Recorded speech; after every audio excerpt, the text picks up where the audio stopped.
Buen día, soy la licenciada Bárbara Toledo, profesora de la Unidad Didáctica de Química de la Facultad de Ciencias Médicas de la Universidad de San Carlos de Guatemala. El día de hoy les voy a presentar el tema de la semana número 29 que corresponde a aminoácidos y péptidos.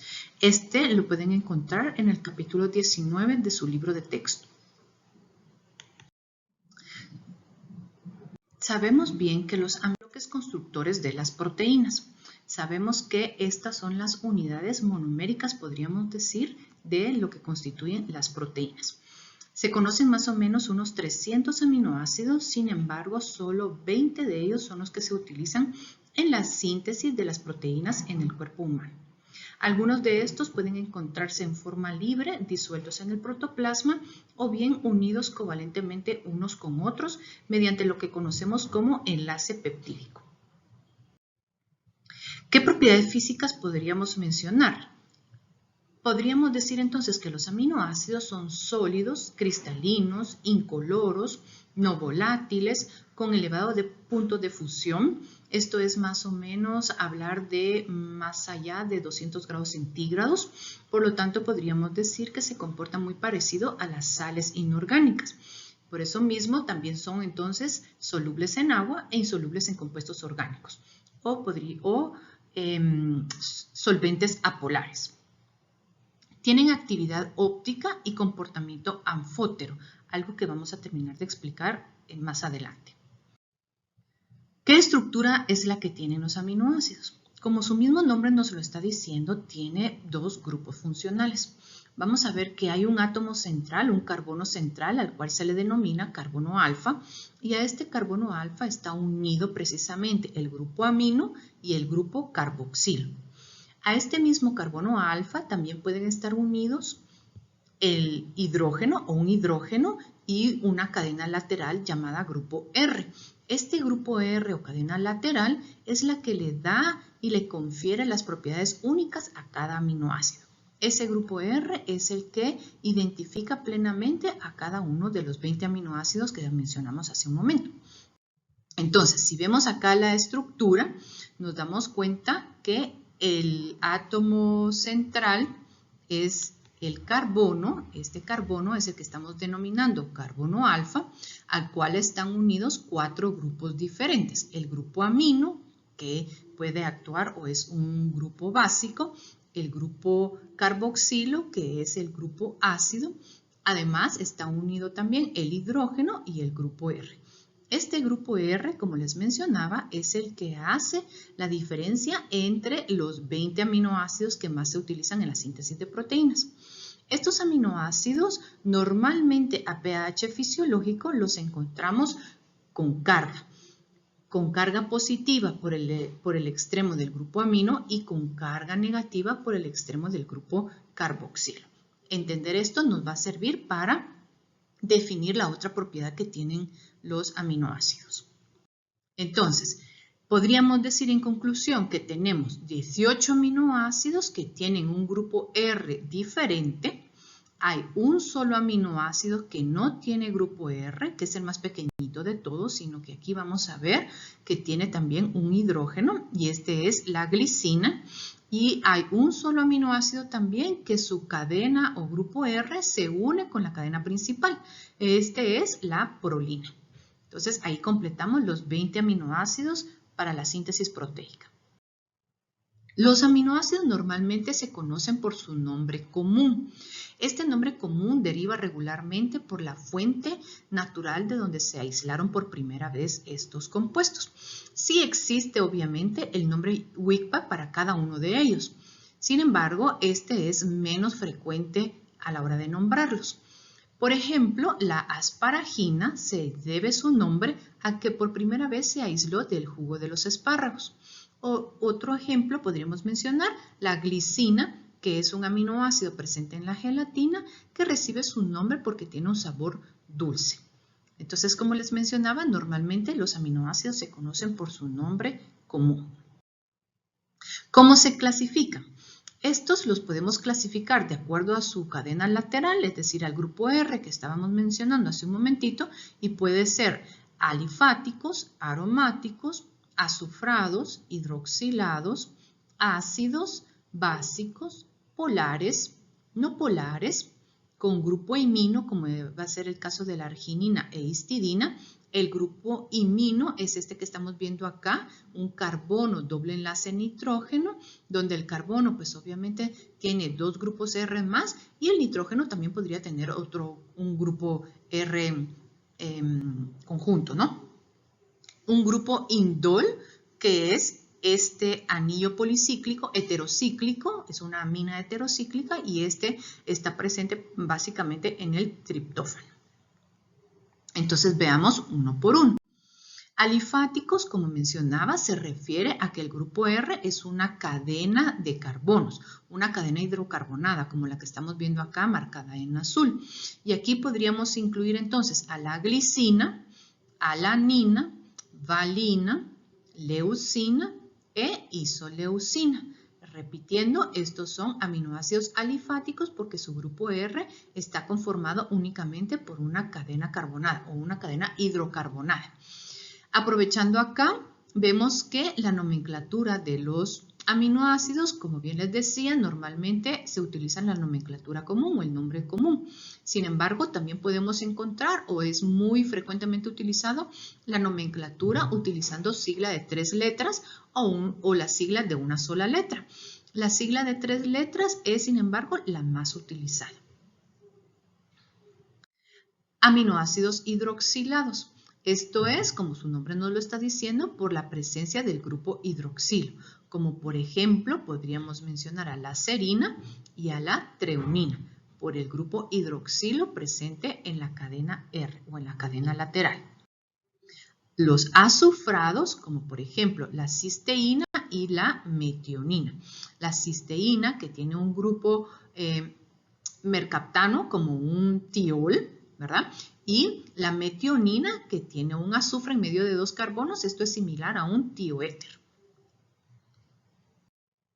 Aminoácidos aromáticos, esto es porque en la cadena R tenemos un anillo aromático, valga el nombre, ¿no? Y aquí podemos incluir entonces a la fenilalanina, la tirosina y al triptófano, que tienen grupos aromáticos o aromático en su cadena lateral. Los aminoácidos imino, recordando nuevamente, el grupo imino es este que estamos viendo acá en esta esquina, es nitrógeno doble enlace carbono o carbono doble enlace nitrógeno, y esto lo encontramos precisamente en la arginina, en este punto acá, en la arginina y en la histidina. En la histidina vemos un heterociclo donde vemos justamente carbono doble enlace nitrógeno, que eso es el grupo imino.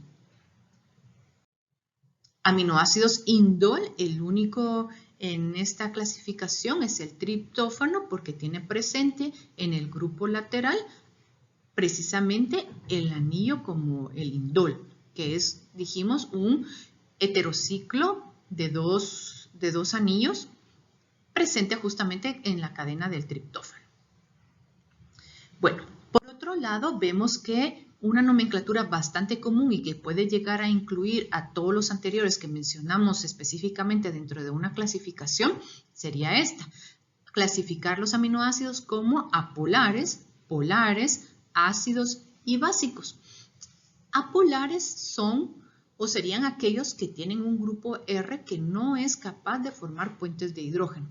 Y aquí podríamos incluir entonces, por ejemplo, a los aminoácidos alifáticos que habíamos mencionado hace un rato, a los azufrados o por ejemplo fenilalanina que sería un aromático. Y de esa cuenta entonces podemos clasificarlos como apolares porque su grupo R, su cadena lateral, no es capaz de formar puentes de hidrógeno. Por el otro lado, entonces tenemos a los polares, que como su nombre nos lo dice, podrían llegar a formar puentes de hidrógeno. Y aquí tenemos entonces a la treonina, a la cisteína, asparagina, glutamina, tirosina y la serina. Por otro lado, tenemos también la clasificación de aminoácidos ácidos. Esto es porque dentro de su grupo R tenemos otro grupo carboxilo presente, además del grupo principal que está unido al carbono alfa.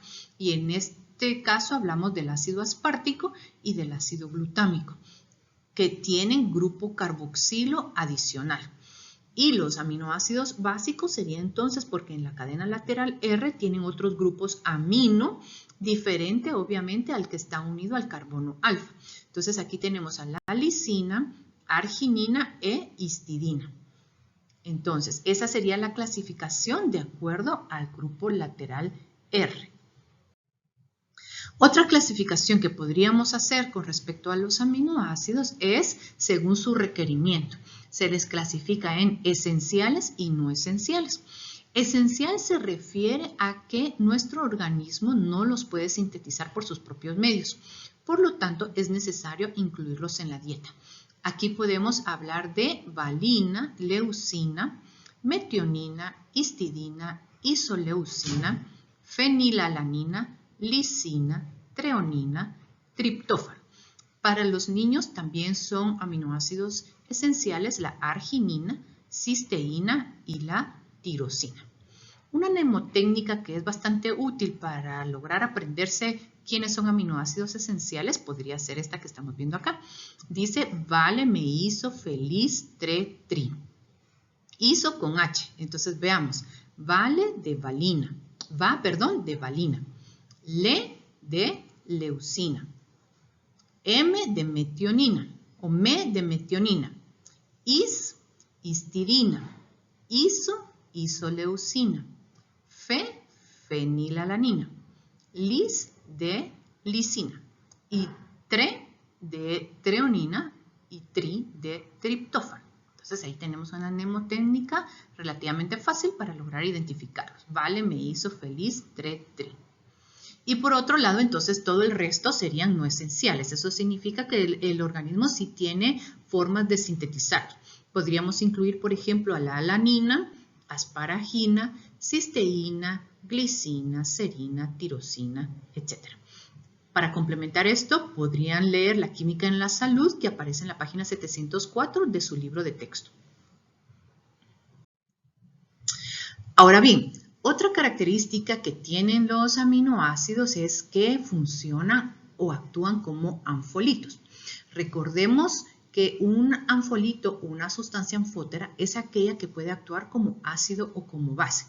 Esto de acuerdo a la teoría de Bronsted-Lowry, recordando que un ácido es una sustancia capaz de donar un protón y una base es una sustancia capaz de aceptar un protón.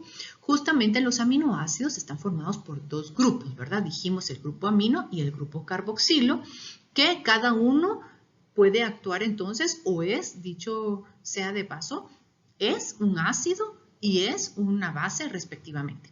Entonces, la mayoría de aminoácidos en los líquidos corporales a pH fisiológico se encuentran cargados, como lo que veíamos en la diapositiva anterior. Se encuentran como iones dipolares, es decir, con una carga neta cero. Un ion dipolar, recordemos que significa que tenemos o se tiene un extremo con carga positiva y un extremo con carga negativa. A esta forma de los aminoácidos se le conoce como suiterión. O se le conoce también como ion dipolar o podría llamársele también como sal interna. Este suiterión, para la mayoría de los aminoácidos, se encuentra a un pH entre 6 y 7. Ese pH al cual encontramos el suiterión se le conoce como pH isoeléctrico o bien punto isoeléctrico y va a depender mucho del grupo R del aminoácido. Entonces, veamos.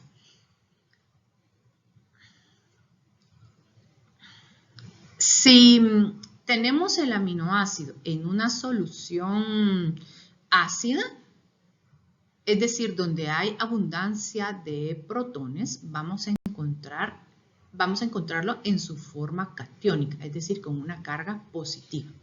Y si lo colocamos en una solución básica, es decir, a un pH mayor, a un pH de arriba de 7, entonces vamos a encontrar al aminoácido en su forma aniónica.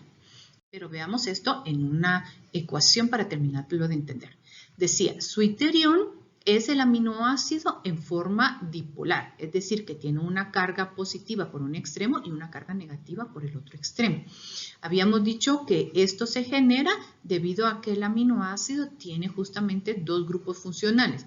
Uno que actúa como una base, que es el grupo amino, entendiendo que una base es aquella sustancia que acepta un protón, y el otro grupo funcional es el grupo carboxilo, que actúa como un ácido, sabiendo o entendiendo que un ácido es aquella sustancia o aquel grupo que puede donar un protón.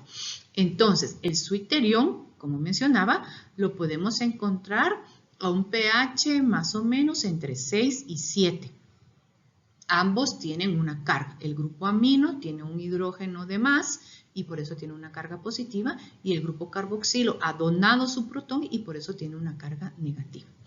Mencionaba que si a este aminoácido lo coloco o lo transfiero a una solución ácida donde la concentración de iones hidrógeno aumenta, entonces quien tiene que venir a reaccionar frente a ese exceso de protones, pues obviamente será la parte básica de la molécula, que entendemos y sabemos ya que es el grupo amino. El grupo amino es el que puede atrapar a esos iones, a esos protones, y entonces adquirir una carga positiva. Por lo tanto, o en conclusión, en pH ácido vamos a encontrar la forma catiónica del aminoácido. Por el otro extremo, cuando al aminoácido lo colocamos en una solución de pH básico, eso significa que hay baja concentración de iones hidrógeno y alta concentración de iones hidroxilo. ¿Cuál de los dos grupos funcionales del aminoácido tendría que venir a reaccionar frente a ese medio? Pues tendrá que ser entonces el grupo ácido, el grupo carboxilo, que es el que puede donar un protón para interactuar con los iones hidroxilos del medio. Y de esa manera entonces se adquiere una carga negativa. Por lo tanto, en conclusión, en pH básico vamos a encontrar la forma aniónica del aminoácido. Y por esa razón es que los aminoácidos son anfóteros, pueden actuar como ácidos o como bases dependiendo del pH en el que se encuentran. Pero ya mencionábamos que normalmente a pH fisiológico los encontramos como suiterión o iones dipolares. Entonces, por ejemplo, la alanina tiene esta estructura básica, ¿verdad? O esta estructura general. Ok, si yo quisiera dibujar la estructura en forma de ion dipolar o en forma de suiterión, esto para el caso de la alanina específicamente va a ocurrir cuando se encuentre a pH 6. Y vamos a ver entonces que el grupo carboxilo tiene una carga negativa y el grupo amino tiene una carga positiva. Y esta sería la forma de suiterión de la alanina.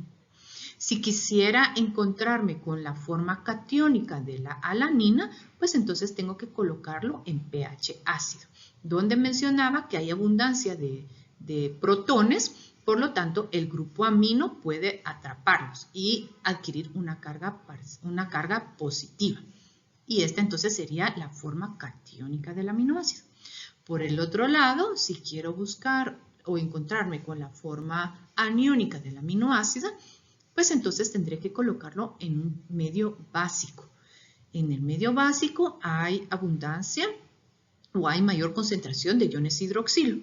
Por lo tanto, entonces el grupo carboxilo es quien tiene que salir a reaccionar frente a ese medio, liberando su protón y de esa manera adquiere la carga negativa. Y esa entonces es la forma aniónica. Y así sucedería para cada uno de los aminoácidos que mencionamos. Ahora bien, mencioné que el carbono alfa tenía alrededor justamente 4 grupos diferentes, ¿verdad? Entonces, si nos recordamos, ese carbono que tiene 4 grupos diferentes alrededor de él, le denominamos carbono quiral.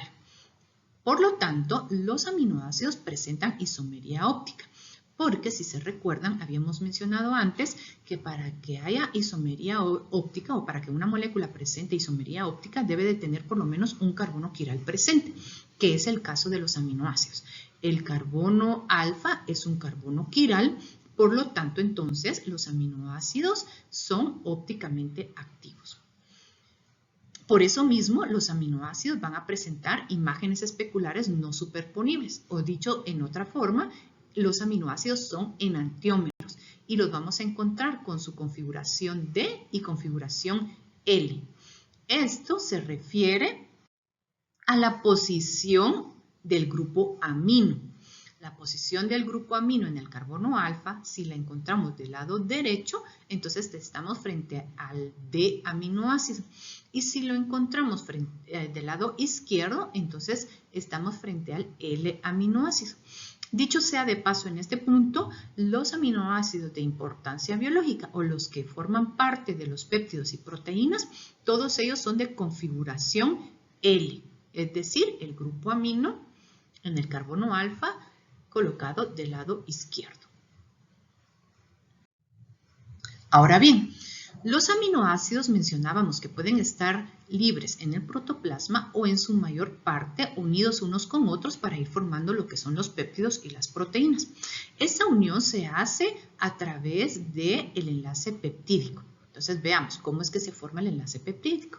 Primero sabemos o recordemos que es un enlace covalente que se va a dar entre el carboxilo de un aminoácido y el alfa amino o el grupo amino del siguiente aminoácido para generar entonces un enlace tipo amida, un grupo funcional amida, y a este enlace es el que conocemos como enlace peptídico. Aquí lo tenemos.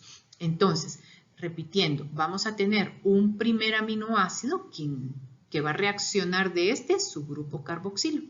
Y el segundo aminoácido, la parte que va a reaccionar es su grupo amino, para formar entonces el nuevo enlace llamado enlace peptídico que tiene un grupo funcional o que es un grupo funcional tipo amida. En esta unión vamos a observar que nos queda normalmente regularmente del lado derecho el aminoácido con un grupo carboxilo libre. Entonces a este extremo se le vaya a denominar extremo C-terminal. Y por el lado izquierdo vamos a encontrarnos con el aminoácido que le quedó su grupo amino libre. Por lo tanto, a este otro extremo se le va a denominar N-terminal. Entonces, repitiendo o viéndolo aquí en la ecuación, ¿cómo es que se forma el enlace peptídico? Decía, va a reaccionar el grupo carboxilo del primer aminoácido y el grupo amino del segundo aminoácido, pero específicamente el grupo hidroxilo de este primer aminoácido del grupo funcional va a reaccionar con un hidrógeno del grupo amino del segundo aminoácido. Esto interactúa y forman una molécula de agua, para que de esa manera quede entonces la unión entre el carbonilo, carbono doble enlace oxígeno, y el nitrógeno del grupo amino del segundo aminoácido. Y este es el enlace amida, llamado normalmente o comúnmente en este punto enlace peptídico. Entonces, cada vez que se forma un enlace peptídico se libera una molécula de agua. Entonces veamos acá el ejemplo. Si tenemos esta secuencia de aminoácidos, vemos los dos extremos que les mencionaba. El N-terminal con el grupo amino con carga positiva y el C-terminal con el grupo carboxilo con carga negativa. Por lo tanto, estamos viendo de esta secuencia de aminoácidos, estamos viendo la forma de Switterion. ¿Por qué? Pues porque es una forma dipolar, tiene un extremo con carga negativa y un extremo con carga positiva. Según la secuencia de aminoácidos, vemos que tenemos una alanina, glicina, tirosina, ácido glutámico, en este punto, valina y serina. Para darle la nomenclatura al péptido, a cada aminoácido en esta formación se le conoce como residuo. Entonces, cada aminoácido se le conoce como residuo y su nomenclatura va a llevar la terminación -il, excepto el último. Por eso dice alanil, glicil, tirosil, glutamil, valil, serina. Este nombre es bastante menos utilizado que utilizando las abreviaturas de 3 letras. Va a ser más común encontrarnos con esta nomenclatura, este nombre del péptido, que el primero, ¿verdad? Pero de todas formas, para entender cómo se nombran los péptidos, pues sería de esta manera, con la terminación -il de cada aminoácido. Entonces aquí dice lo mismo, alanina, glicina, tirosina, ácido glutámico, valina y serina, solo que con la nomenclatura de cada aminoácido de 3 letras. Entonces, en este péptido lo que nos interesaría ver también o analizar es cuántos enlaces peptídicos hay y cuántos aminoácidos. Pues obviamente ya con el nombre vemos que tenemos 6 aminoácidos, pero veamos dónde están. De primero vemos, aquí hay un enlace peptídico. Aquí hay uno, luego vemos otro, hay otro, hay otro y aquí tenemos un último, ¿verdad? Entonces, como ya tenemos aquí el nombre, vemos que hay 6 aminoácidos. Por lo tanto, tendrían que haber 5 enlaces peptídicos. 1, 2, 3, 4 y 5. Entonces, esa relación siempre va a ser exacta, ¿verdad? Tengo 6 aminoácidos, por lo tanto son 5 enlaces peptídicos. Y por lo tanto, para formar este péptido se liberaron 5 moléculas de agua. Ahora, si usted quisiera saber dónde está cada aminoácido o cómo poderlos contar, podríamos decir del carbonilo hacia el nitrógeno, ahí está el primer aminoácido. Este sería la alanina, ¿verdad? Del carbonilo hacia atrás, hacia el nitrógeno, es la alanina, el primer aminoácido. En el segundo sería del carbonilo hacia el nitrógeno, este es el segundo aminoácido, sería la glicina. Veamos el otro, del carbonilo hacia el nitrógeno, ese sería la tirosina, ¿verdad? Veamos el siguiente, del carbonilo hacia el nitrógeno, ese sería el ácido glutámico, ¿verdad? Luego veamos el siguiente, es acá, del carbonilo al nitrógeno tenemos a la valina. Y el último, pues tiene el carbonilo C-terminal hacia el nitrógeno, que sería la serina. Entonces, en total son 6 aminoácidos, 5 enlaces peptídicos, se liberaron 5 moléculas de agua. Estamos viendo el suiterión del péptido, estamos viendo el extremo C-terminal, que le correspondería a la serina, y estamos viendo el N-terminal, que le correspondería a la alanina. Como ejercicios más adelante o en la guía de estudio, ustedes van a tener que identificar más que todo cuántos enlaces peptídicos hay y cuántos aminoácidos hay. Y por ejemplo, podría preguntarles también qué tipos de aminoácidos se encuentran. No necesariamente que me diga el nombre exacto de cada uno, pero sí que me diga, por ejemplo, bueno, pues esto es un aminoácido polar, ¿verdad? Porque tiene un grupo hidroxilo acá que puede formar un puente de hidrógeno. Este, por ejemplo, es un aminoácido ácido. Este, por ejemplo, es un aminoácido alifático no polar. Este, por ejemplo, es un aminoácido hidroxilado, un aminoácido polar. Entonces, como le digo, no necesariamente que me diga cómo se llama cada uno, pero sí que sepa decirme, bueno, pues este es apolar, este también es apolar, este es polar hidroxilado, este es ácido, este es alifático no polar y este es hidroxilado polar. Muy bien.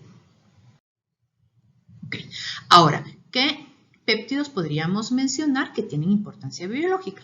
Pues obviamente hay muchos, ¿no? Pero para mencionar algunos podríamos empezar por la oxitocina. La oxitocina es un nonapéptido cíclico producido por el hipotálamo. Entonces, nonapéptido ya entiendo que tiene 9 aminoácidos, ¿no? Este es importante pues porque trabaja a nivel del músculo liso, la contracción del músculo liso. Y entonces es el que favorece el parto en las mujeres embarazadas, ya que el útero pues es un músculo liso y entonces la oxitocina es la que provoca las contracciones de este músculo para que se dé el parto, ¿no? Y de igual manera también favorece la salida de la leche en las madres o en las mujeres que están dando de lactar. Vemos, aquí está la secuencia de los aminoácidos de la oxitocina. Vemos que tiene 2 cisteínas. Si se recuerdan, la cisteína era un aminoácido azufrado y entonces aquí se puede generar un puente disulfuro. Y por esa razón la oxitocina se dice que es un nonapéptido cíclico, estábamos diciendo, ¿no? Entonces aquí estamos viendo la parte cíclica de la estructura de la oxitocina por la presencia de las dos cisteínas que se unen mediante puente disulfuro. Okay. Vasopresina también es un nonapéptido producido por el hipotálamo. Se le conoce como hormona antidiurética o bien como hormona ADH. Esto es pues porque tiene un efecto antidiurético a nivel de los riñones. Lo que hace es estimular la reabsorción de agua precisamente por el riñón. Y esto hace que aumente la presión. Por lo tanto, es una forma que el organismo tiene para regular la presión sanguínea. Por el otro lado, la deficiencia de la vasopresina también podría llegar a provocar diabetes insípida. Vemos nuevamente el mismo caso, ¿verdad? La secuencia de los aminoácidos en la vasopresina, hay también dos cisteínas que pueden unirse o automáticamente se unen mediante puentes disulfuro y entonces también genera una estructura cíclica.